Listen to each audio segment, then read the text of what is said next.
여러분 반갑습니다. 행운의 신 사주풍수입니다. 자, 여기 지금 밀림이 보이는데 굉장히 나무들이 빽빽하게 많죠? 혹시 여러분들은 이 밀림을 보시면서 어떤 생각이 드시나요? 사람마다 각자 다를 텐데, 굉장히 푸른 나무들이 많구나. 뭔가 이렇게 눈이 아주 정화가 되는 것처럼 시원스럽다. 이렇게 느끼시는 분들도 계실 거고, 왠지 나무가 너무 많아서 좀 답답하고 빽빽한 느낌 때문에 뭔가, 답답한 느낌, 이런 느낌이 드실 수도 있을 텐데요. 오늘 제가 말씀드리고자 하는 주제는, 비견겁제가 많을 때 특히 사주에 겁재가 많으면 어떤 일들이 일어나는지 그러한 부분에 대해서 한번 알아볼까 합니다.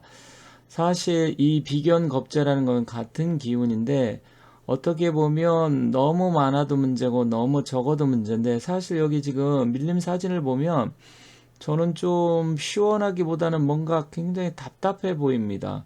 너무나 많은 나무들이 빽빽하게 숲을 이루다 보니까, 그렇다고 하면 키가 큰 나무들은 뭐 하늘의 태양도 받고 양분을 빨아 먹으면서 잘 자랄 수 있겠지만, 그 밑에 있는 뭐 작은 나무들이라든지 그런 나무들은 사실 영양분을 빼앗기기 때문에 사실은 굉장히 불리하지 않을까 이렇게 생각을 합니다. 그래서 제가 오늘 말씀드리고자 하는 주제는, 사주에서 이렇게 나무가 많은 것처럼 밀림이 빽빽한 것처럼 이렇게 한기운이 많으면 일단 문제가 된다. 경쟁도 치열해지고 여러 가지 문제가 일어나는데, 그러한 부분에 대해서 한번 살펴볼까 합니다. 잠깐 본 주제를 말씀드리기 전에 제가 실전사주 프리반, 그러니까 고급 실전사주 프리반 학생들을 지금 수강생을 모집하고 있습니다.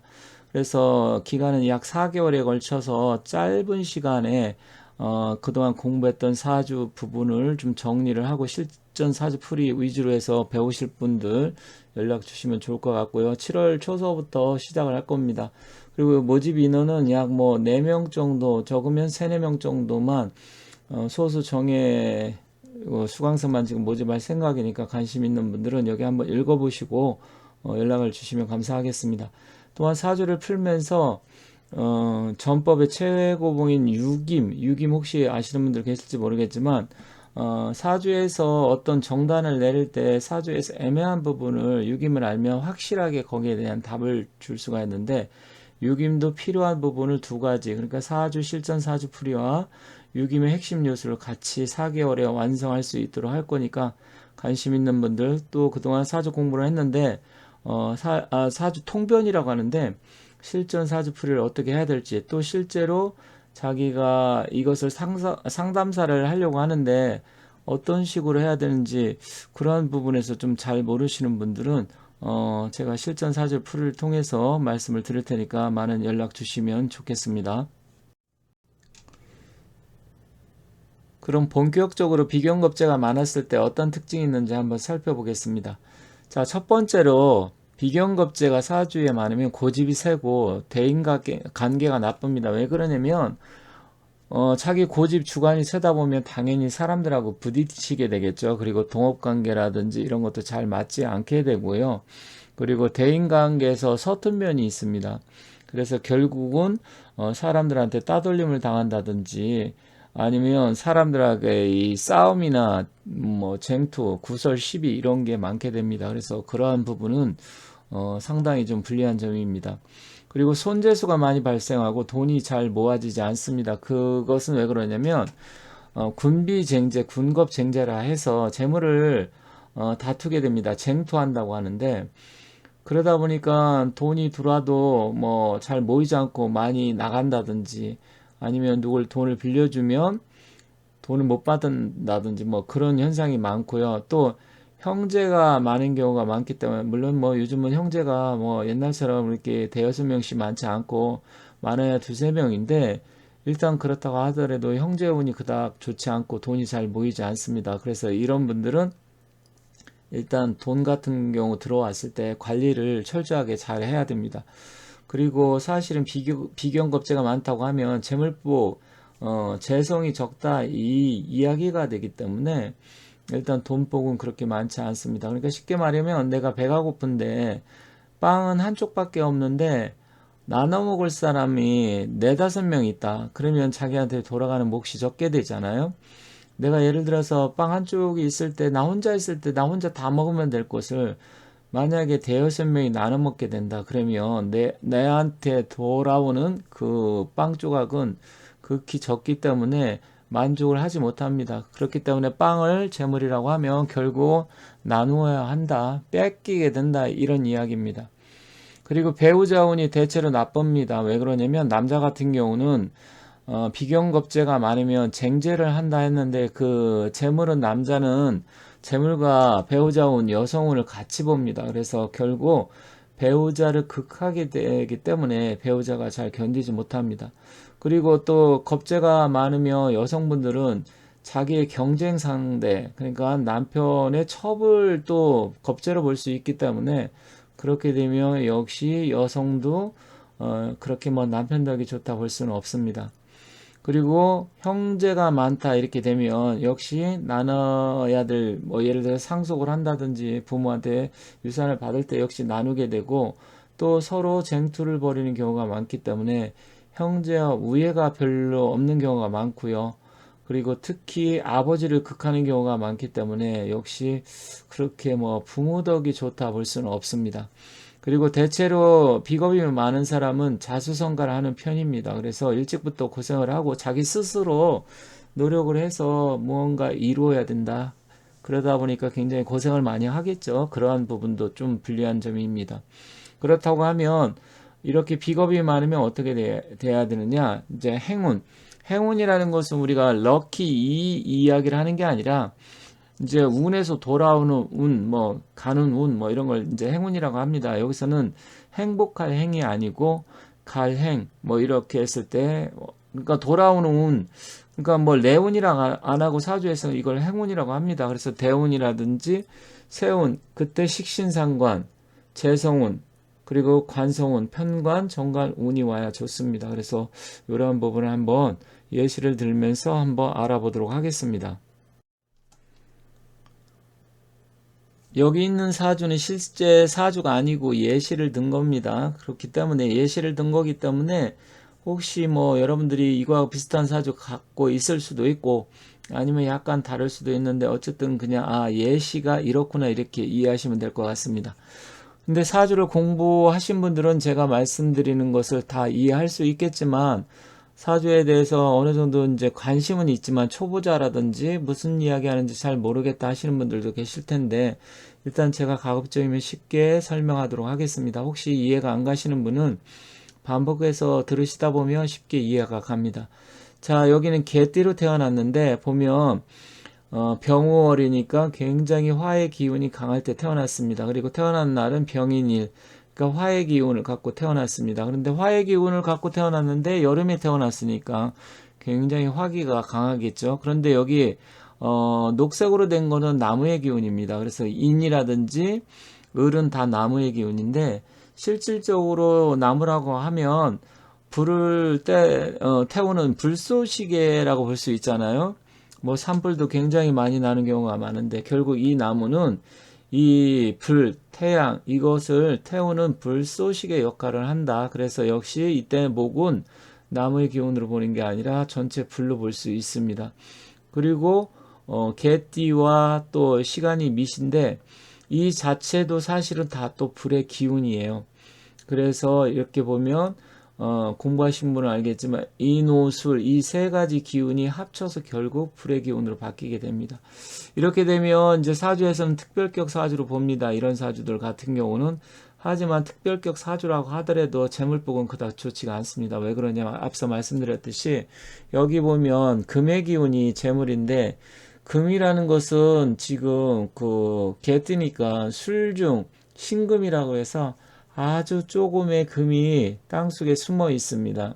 그래서 이런 사람들은 특별격 사주로 봤을 때는 목화의 기운이 오는 게 맞지만 제가 사주 상담을 많이 하다 보니까 사실 특별격 사주라고 하더라도 이 목화의 기운이 올 때 뭐 대발한다 이렇게 되어 있는데 안 그런 경우도 굉장히 많습니다. 왜냐면 사주는 음양 오행하기 때문에 음과 양의 조화가 일단 이루어져야 되고요. 또 오행의 조화가 이루어진 사주가 좋은 것이지 이렇게 한쪽으로 기운이 치우쳐 있으면 잘 될 때는 대발하지만 대운의 흐름이라든지 세운의 흐름이 막 변하다 보면 굴곡이 굉장히 심합니다. 잘 될 때는 굉장히 잘 되다가 안 될 때는 또 굉장히 안 되고, 또 이렇게 화기가 많으면 건강도 나쁘고요. 성격도 굉장히 괴팍하고 좀 성질머리가 있다고 하죠.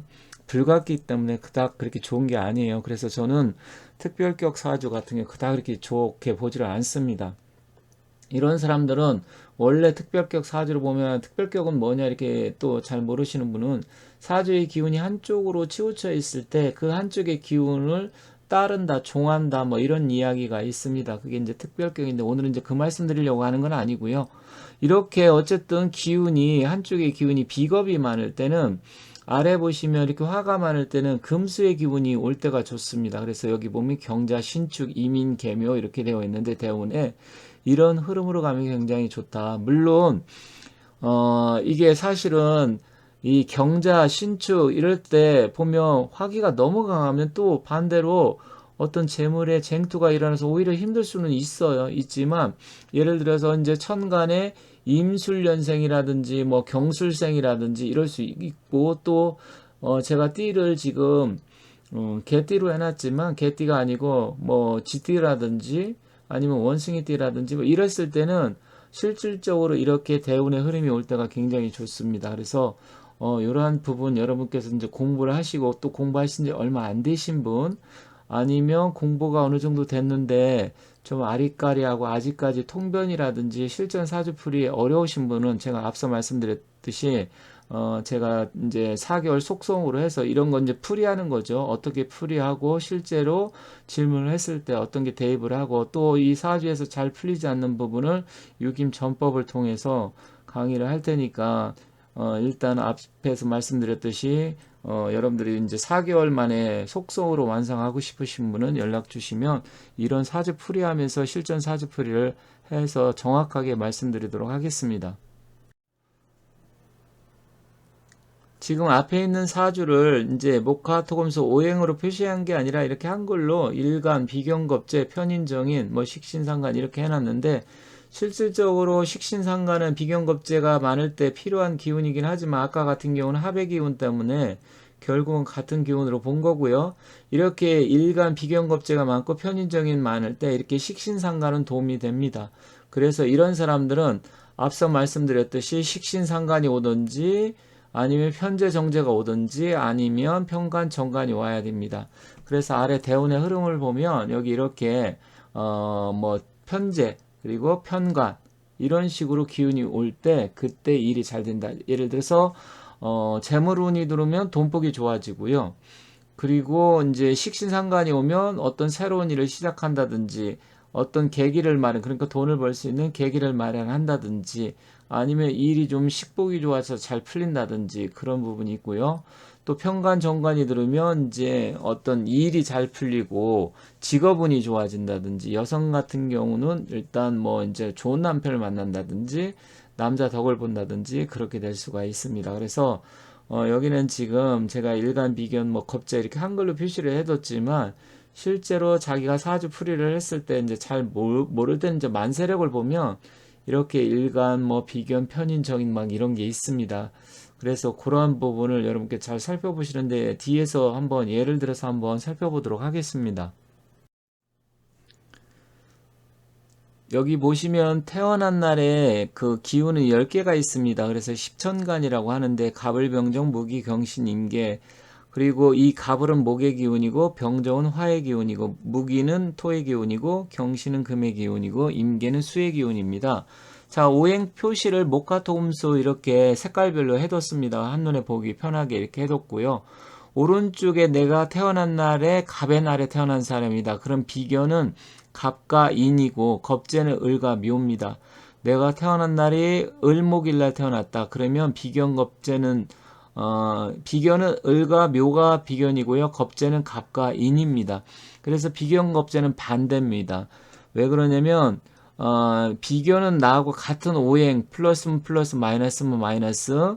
겁재는 내가 플러스면 마이너스, 내가 마이너스면 상대방은 플러스가 됐을 때 그렇게 비견 겁재를 보기 때문에 서로 이게 다르다. 그러니까 음과 양이 바뀐다. 이건 조금 어려운 부분인데 공부하신 분은 금방 아시리라 생각합니다. 다만 제가 지금 말씀드리고 싶은 것은 사주에 여러분들이 잘 모를 때 이렇게 내가 갑일날이나 을일날 태어났을 때 비견겁제가 무엇인지 오른쪽에 표시를 해둔 겁니다.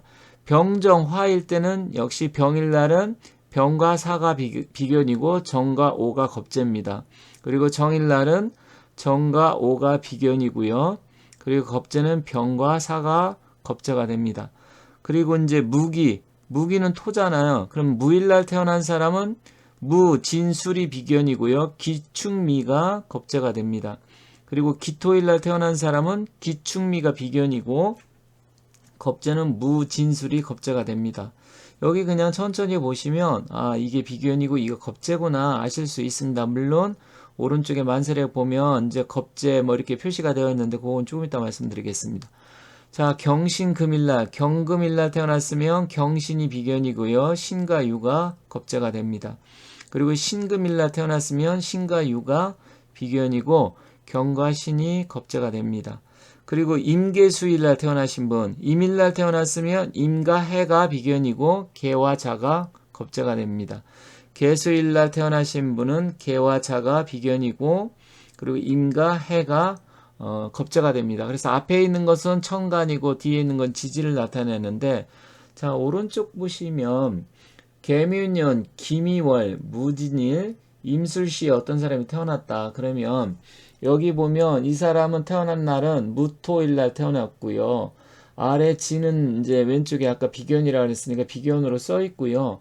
그 다음에 무축미는 겁제가 되니까 여기 기미월이니까 겁제로 되어 있죠, 한글로. 그리고 술은 역시 비견이 됩니다.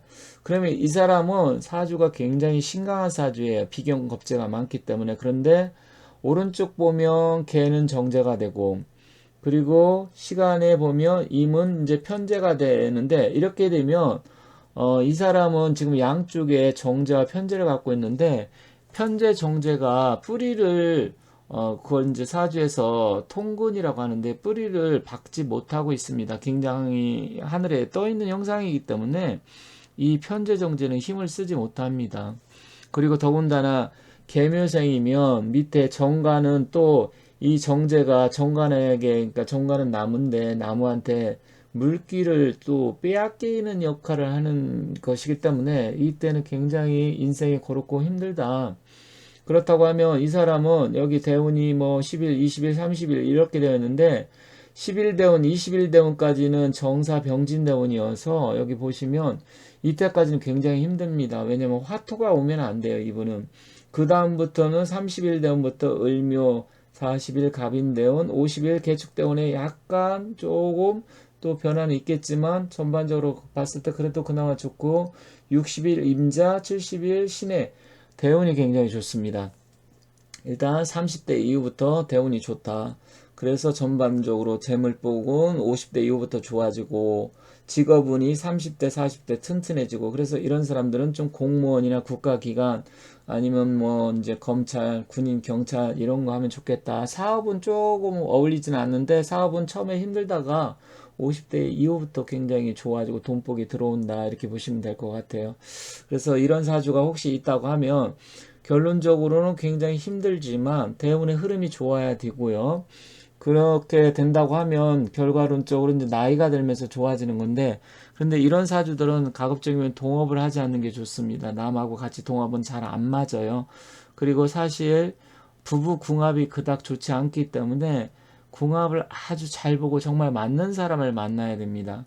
그리고 돈이 들어오면 나가기 때문에 물론 나중에 이제 사업이 성공한다든지 했을 때 큰 돈이 들어올 그런 운기는 오지만 젊었을 때부터 이런 재무관리, 돈관리 이런 걸 잘해야 됩니다. 그리고 남자 같은 경우나 여자 같은 경우 다 비뇨기 계통 그러니까 신장 콩팥이라고 하죠. 그리고 남자는 전립선, 여자는 자궁질환, 부인병 계통 이런 질환이 굉장히 안 좋고 또 역시 소화기 계통이 안 좋을 수 있습니다. 왜 그러냐면 일단은 이제 대운에서 을묘대운, 갑인대운, 간목의 기운이 강하게 오니까 좋은데 그 전에는 결국은 이 목기는 하나밖에 없는데 토기가 많으면 그러니까 쉽게 말씀드리면 넓은 땅에 겨우 나무 한 그루 서 있는 것 같은 거예요. 아까 앞에서는 밀림, 땅은 좁은데 너무 나무가 많아도 문제가 되지만 이렇게 넓은 땅에 겨우 그냥 꽃 한 송이 피어 있는 것 자체도 그닥 좋은 건 아닙니다. 그러면 어떤 분은 여기 뭐 묘미가 이제 목국이 돼서 합이 돼 갖고 목국으로 변하고 또 아니면 묘진 이렇게 목국으로 변하지 않습니까? 그렇게 생각할 수도 있는데 물론 이제 그런 기운이 없지 않아 있어요. 그나마 다행이라 볼 수 있습니다. 하지만 그렇다고 하더라도 천간에 이 간목이나 을목이 투출이 돼야 되는데 투출이 안 됐기 때문에 약간 기운은 좀 약하다. 그렇지만 그나마 다행이다. 이렇게 보시면 될 것 같아요. 그래서 요런 기운이 약간 아리까리하고 약할 때 30일, 40일, 50일, 60일 이런 대운이 오면 굉장히 그때는 좋아진다. 이렇게 보시면 될 것 같습니다. 그래서 오늘은 조금 사주 공부하신 분은 제가 말씀드린 내용을 이해하실 수 있지만 사주 공부가 잘 안 되고 또 뭐 전혀 사주에 대해서 잘 모르시는 분은 아 이게 뭐지 나는 비견 겁재가 많다는데 그리고 사주에 겁재가 많으면 안 좋다는데 어떻게 될까? 물론 이제 겁재가 무조건 뭐 나쁘다, 비견이 무조건 나쁘다 볼 수는 없어요. 이건 이제 많았을 때 제가 예를 들어서 설명을 한 것이고요. 다음에는 겁재라고 하더라도 굉장히 필요하다. 반드시 있어야 될 때가 있습니다. 그래서 그거는 다음에 따로 제가 이제 시간을 내서 설명하도록 하겠습니다. 약간 긴 내용이었는데 시청해 주신 분들 대단히 감사드리고요. 혹시 이해가 안 가시는 분은 제가 이제 시간이 너무 길면 지루하실 것 같아서 이 정도로 마치는데 좀 이해가 안 가면 천천히 다시 한번 반복해서 시청해 주시면 충분히 이해가 가시리라 생각합니다.